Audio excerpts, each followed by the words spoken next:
Salutare tuturor și bun venit pe canalul nostru de YouTube.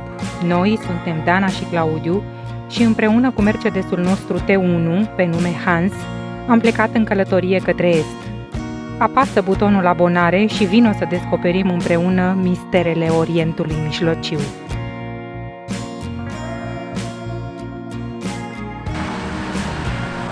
Ultima noastră aventură din Turcia a fost un carusel de emoții. Am fost entuziasmați, dezamăgiți, uimiți, încântați și apoi, ei bine, rămâneți până la final.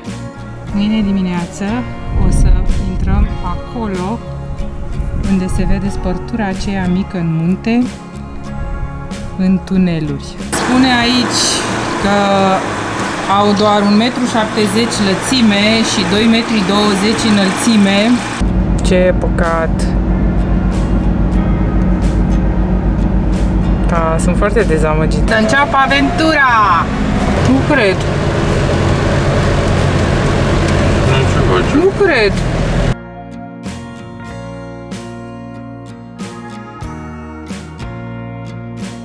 Unul dintre drumurile noastre de top din Turcia, dacă nu cel mai tare până acum.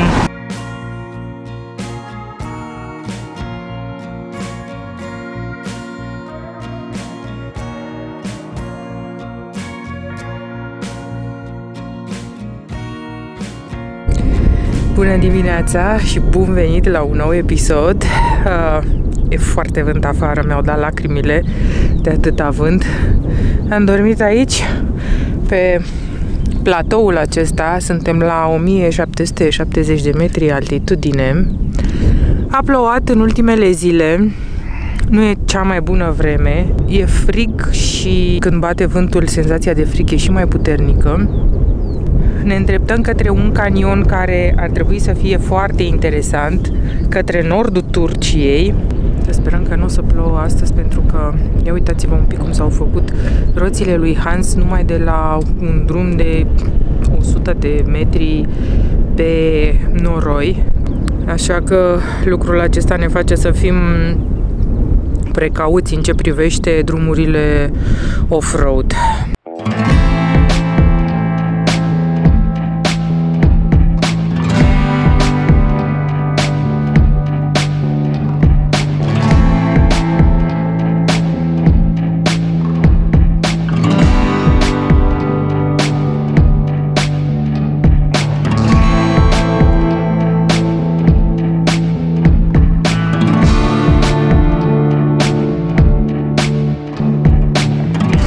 Ce am spus acum 20 de minute, că ar fi bine să evităm drumurile off-road pentru că sunt înnămolite, și Google Maps ne-a băgat pe un drum de macadam, dar n-a fost chiar așa rău și era destul de circulat. Am găsit 2-3 mașini.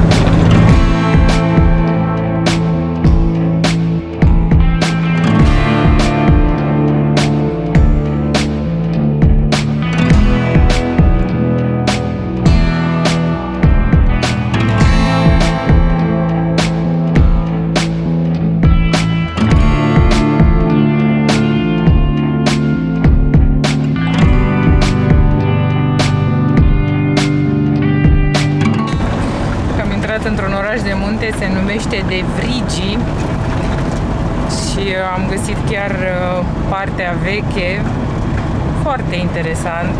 Are și o cetate, pare.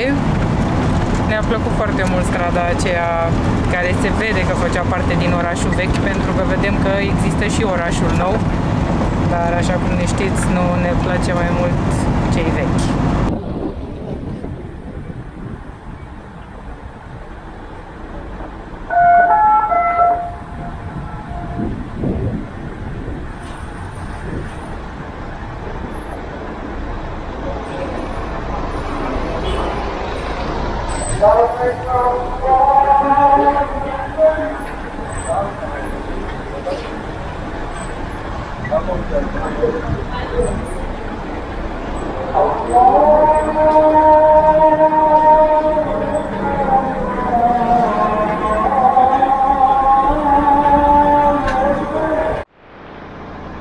Op, op, op, op. Ești foarte aproape de ăsta. Te oameni! Să mergi.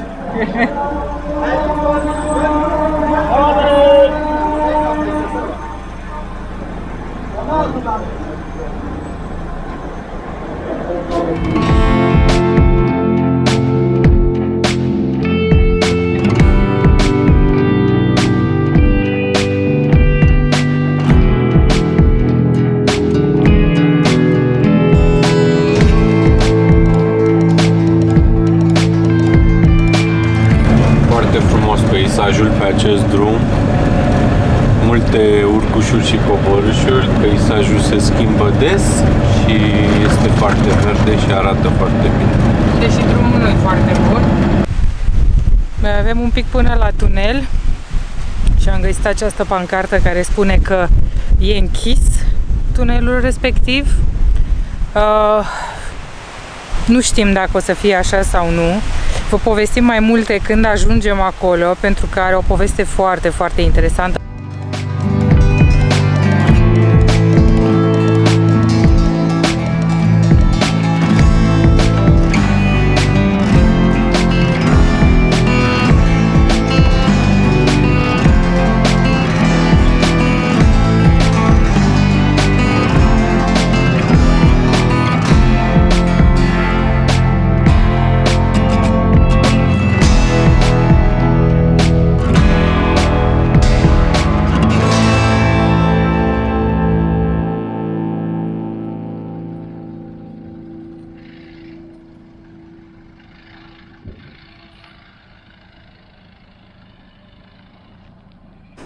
Ce ziceți de locul acesta?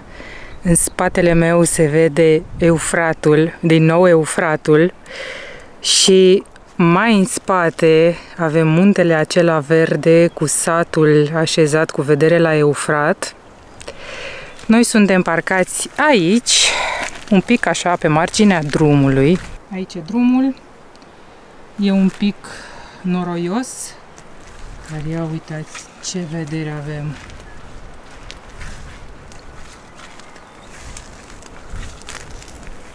Cât de frumos! Mâine dimineață o să intrăm acolo unde se vede spărtura aceea mică în munte, în tuneluri. Bună dimineața! Ce vreme frumoasă avem astăzi! Nu e vânt în primul rând, ceea ce ne ridică speranțele că am putea să ridicăm drona în canion. O să intrăm pe acolo, așa cum spuneam ieri. Numai că ce am observat noi stând aseară tot timpul aici este că nu a intrat și nu a ieșit nicio mașină din acel tunel, deci s-ar putea să fie dezafectat. Sperăm să nu fie cazul, pentru că de-abia așteptăm, sincer, să parcurgem drumul acesta. Dar haideți mai bine să ajungem până acolo să vedem care e realitatea.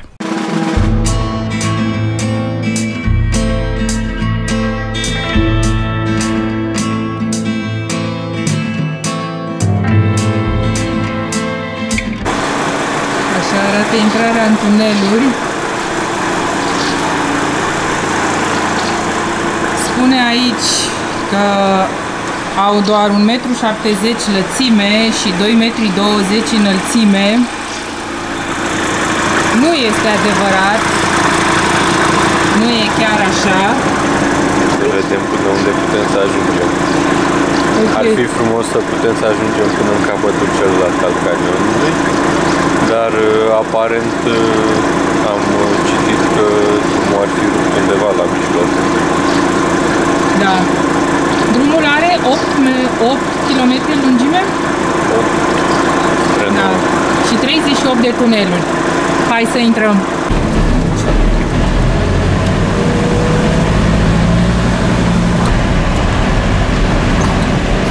Ai grijă. Au iluminare naturală. Au iluminare naturală, da.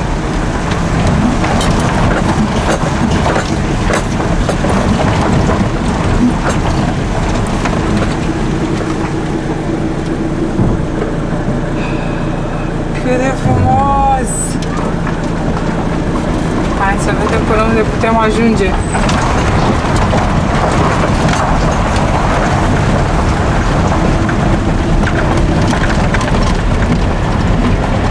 Râul Eufrat ne însoțește pe tot parcursul. Acest canion, așa cum v-ați dat seama, este opera râului Eufrat. Foarte tare! Atât de frumos oriunde te uiți. În stânga râu, în dreapta stâncă.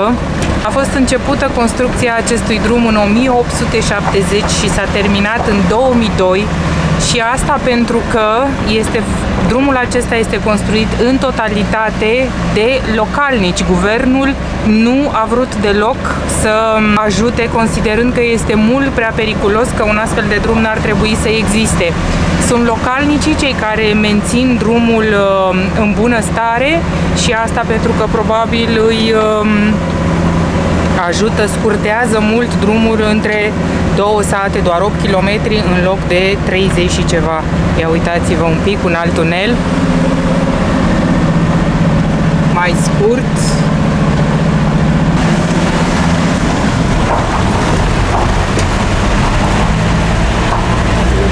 În spatele nostru. Pe bune? Sperăm că nu e poliție. Să sperăm, da. Îl lăsăm să se ducă? Da. Așa cum spuneam, drumul e rupt undeva la mijloc. Tocmai s-au oprit acești ingineri care lucrează la drum să ne spună că e un drum periculos și că ar trebui să-i urmărim pe ei. Să sperăm că putem să ne oprim din când în când, să facem niște poze, pentru că e mult prea frumos să nu facem asta. Ei au zis să însoțim. Nu prea îmi place lucrul ăsta, vreau să fiu singură, să fac poze, să filmez cu drona și dintr-o dată acești domni care ne-au spus să neapărat să-i urmărim. Da, nu mai e deloc ceea ce speram să fie drumul acesta și nici vlogul. Absolut impresionant. Se vede un utilaj. Deci nu e chiar cum ziceam, că nu îl întreține. Da. Noi așa citisem că nu... Guvernul nu vrea să întrețină, dar uite că nu e chiar așa. Stai un pic, aici e apă pe jos, Claudius. Și gata, aici se oprește toată treaba. Gata, numai până aici a fost foarte puțin, pentru că drumul s-a rupt foarte aproape de intrarea aceasta, noi n-am știut asta și o să trebuiască să întoarcem. Claudiu a plecat cu ingineria aceea să îi spună unde trebuie să întoarcă. Ce păcat! Da, sunt foarte dezamăgită pentru că acesta trebuia să fie unul dintre cele mai extraordinare drumuri din Turcia. De asemenea, pe site-ul cele mai periculoase drumuri din lume apare acest drum și e descris ca o experiență de neuitat. De asta și noi de-abia așteptam. Ok, hai să vedem, poate putem totuși pe la capătul celălalt, pentru că mai este o intrare.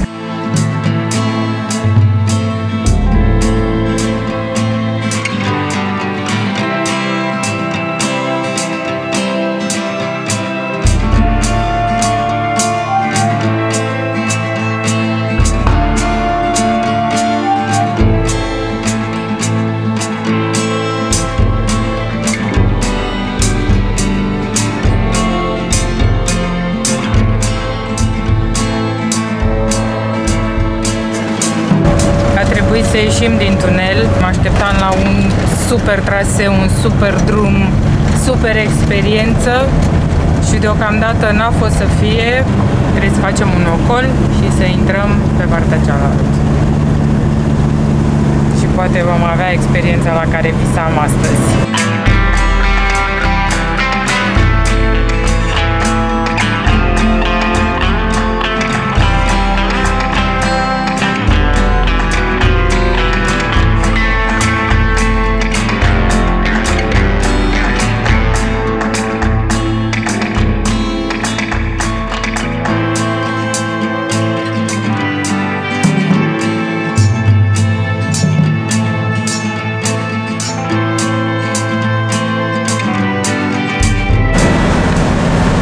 îndreptăm către Chemalie, cealaltă, localitatea de pe partea cealaltă a tunelului. Și aici foarte multe tuneluri, dar acestea sunt un pic mai elaborate, ca să spun așa. Pentru prima dată când am văzut într-un tunel stâlpi de curent, stâlpi ca pe stradă, nu așa cum e de obicei iluminatul într-un tunel. Foarte spectaculoasă zona aceasta, impresionantă, nu știi la ce să te uiți mai întâi, cum sunt eu acum, în loc să mă uit în cameră, mă uit peste tot. Chemalie este un sat destul de turistic, o mulțime de turiști care vin aici să facă excursii în munții din prejur, să se cațăre, să se dea cu tiroliana, să facă bungee jumping sau să meargă cu barca pe râu. Așadar, aici e turistic. De aceea vrem să intrăm din partea cealaltă, dar n-am avut noroc. Dar nu-i nimic, suntem aici pentru canion, deci dacă nu reușim azi, mâine sigur reușim. Foarte tare ne-a impresionat acest sat, cu o arhitectură cum n-am mai văzut, drumurile acestea înguste și din când în când câte o cascadă. Chiar sunt foarte surprinsă, nu mă așteptam. Chemalie era cândva un oraș cosmopolit. Aici locuiau turci musulmani, armeni ortodoxi și romi. Materialele folosite la construcția caselor sunt piatra, lemnul și chirpiciul. Suprafața exterioară a pereților era tradițional acoperită cu lambriu de pin dispus vertical. Astăzi, din cauza dificultăților de întreținere a lemnului, acesta a fost înlocuit cu foi de tablă ondulată. Ne-a plăcut atmosfera din orășel, relaxată la momentul vizitei noastre, în așteptarea turiștilor. Pe străduțele înguste și în pantă am avut tot timpul senzația că nu vom încăpea, că suntem pe cale să dărâmăm ceva.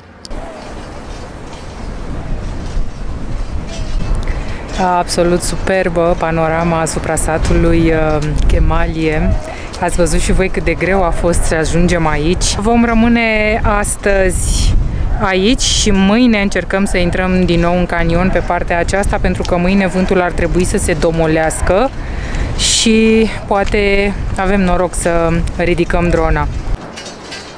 Noi ne-am înșirat așa cu toate lucrurile noastre personale pe aici, pe afară, în această parcare cu vedere frumoasă, pentru că urmează să schimbăm pompa de frână. I-a venit rândul.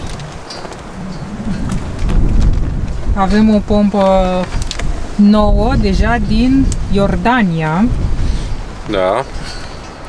Dar fiindcă aceasta a funcționat foarte bine, nu am găsit momentul să o schimbăm și acum e momentul. a venit momentul. O ultimă privire la această pompă, invenție pe care ar fi trebuit să o patentăm, pentru că a funcționat mii de kilometri. Ia să vedem, pompa cea nouă se potrivește? Aparent da. Gata, pompa cea nouă. Bună dimineața! Știți cum ziceam că o să dormim într-o parcare, nu? Acolo unde a schimbat Claudiu pompa de frân. Ei bine, am mers un pic mai în față și am găsit locul acesta cu priveliște asupra râului și asupra satului. O să mergem să punem apă, pentru că tocmai s-a terminat, nici n-am apucat să mă spăl pe față. Și apoi mergem în canion. Gata, am pornit, să înceapă aventura! Ai grijă la balcon? Nu cred. Nu cred.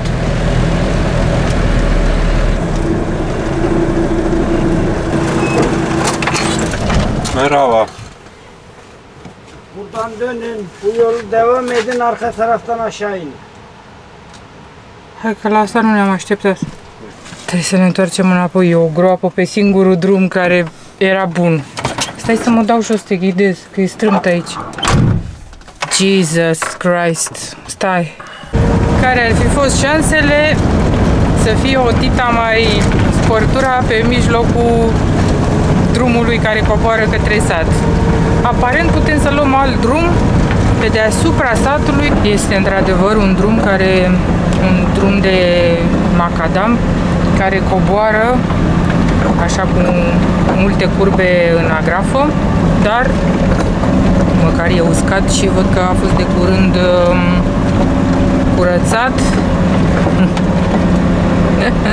Am vrut aventură. Ziceam că să înceapă aventura. Uite că a început mai devreme decât am crezut.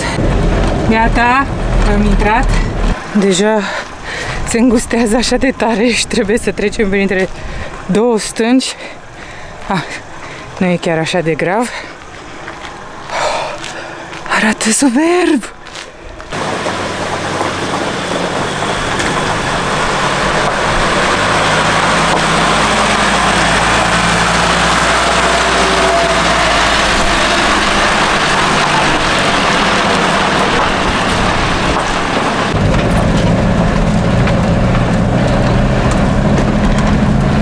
Evident, nu există parapeți, nici n-au început tunelurile și deja drumul e spectacol.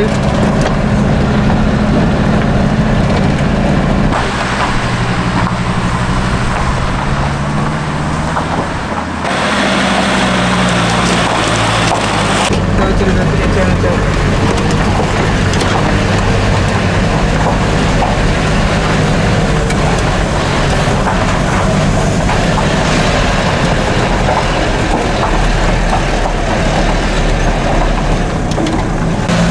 Există aceste găuri în peretele muntelui, probabil ca să dea lumină, mă gândesc, nu? Asta unul, să ventileze și atunci când au construit tunelurile a trebuit să arunce pe undeva materialul. Da, corect. Era mai simplu să fac o gaură și să-l scoată afară decât să-l care.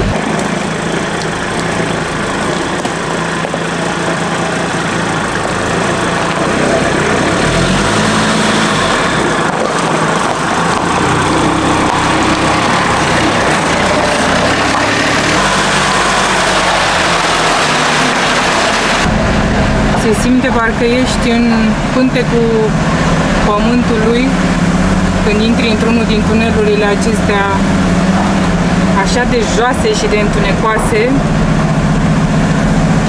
Cum ți se pare drumul? Impresionant. Așa e? Da. Nu ne pare rău că am venit, nu? Sincer, ăsta trebuie să fie unul dintre cele mai frumoase drumuri ale Turciei. Dacă nu aveți o mașină atât de joasă încât să ajungeți aici, veniți cu bicicleta, cu motocicleta, cu orice. Un pic înfricoșător să mergi așa în întuneric total. Noroc cu aceste sporturi, din ce în ce mai lungi tunelurile. Până acum nu mi s-a părut nimic periculos. Decât că fiind neasigurat, poate să cadă stânci. Da, asta e, așa e.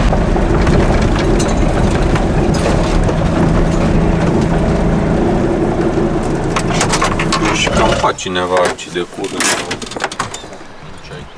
Și gata. Până aici a fost drumul nostru, pentru că de aici avem o barieră. Probabil nu mai e sigur să treci cu mașina. Eu am pornit un pic pe jos să văd ce e așa de periculos. Până acum nimic mai grav decât ce am văzut. Bravo, Turcia! Sincer, tunelul acesta e nemaipomenit. Tunelurile, 38 de tuneluri.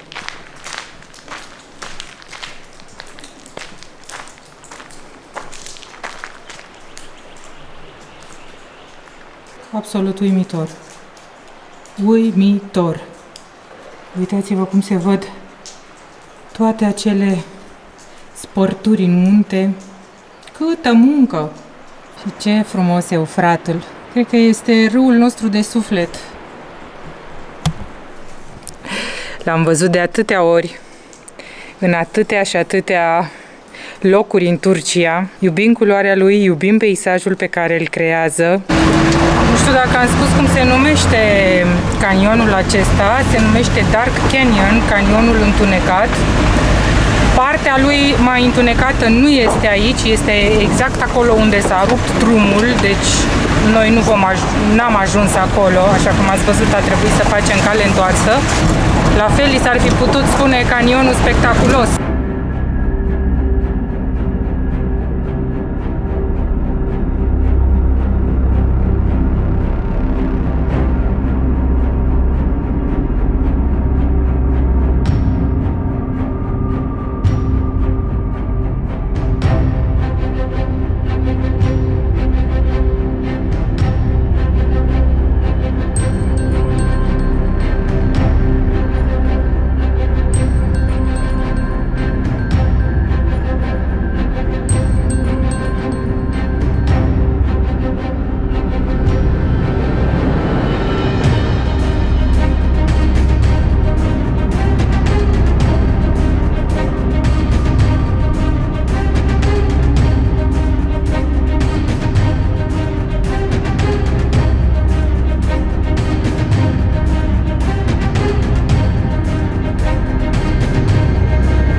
Au ieșit niște filmări foarte frumoase și foarte spectaculoase din dronă. Posibil să fie ultimele, pentru că am reușit să o prăbușim. Da.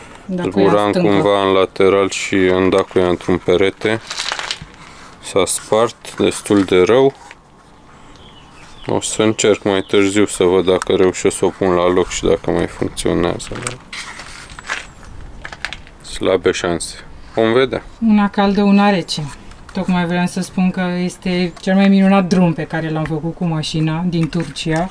Că e number one pentru noi și dintr-o dată am dat cu drona de pământ. Da. Bine că n-a căzut în apă, măcar... Măcar ce? Că... Măcar așa putem să sperăm că poate mai reușim să o reparăm. Aici încheiem acest drum, ne apropiem de ieșire. Până acum a fost superb, până să dăm cu drona de pământ. Drumul nu are nicio vină, e extraordinar peisajul aici, sincer, merită să veniți. O să las în descriere locația acestui drum și da, din toată inima îl recomandăm.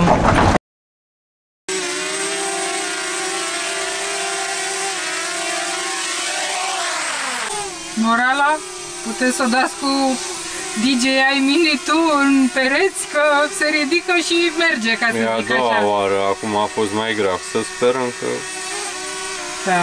E tot în regulă. I-am schimbat doar o elice. O elice, da.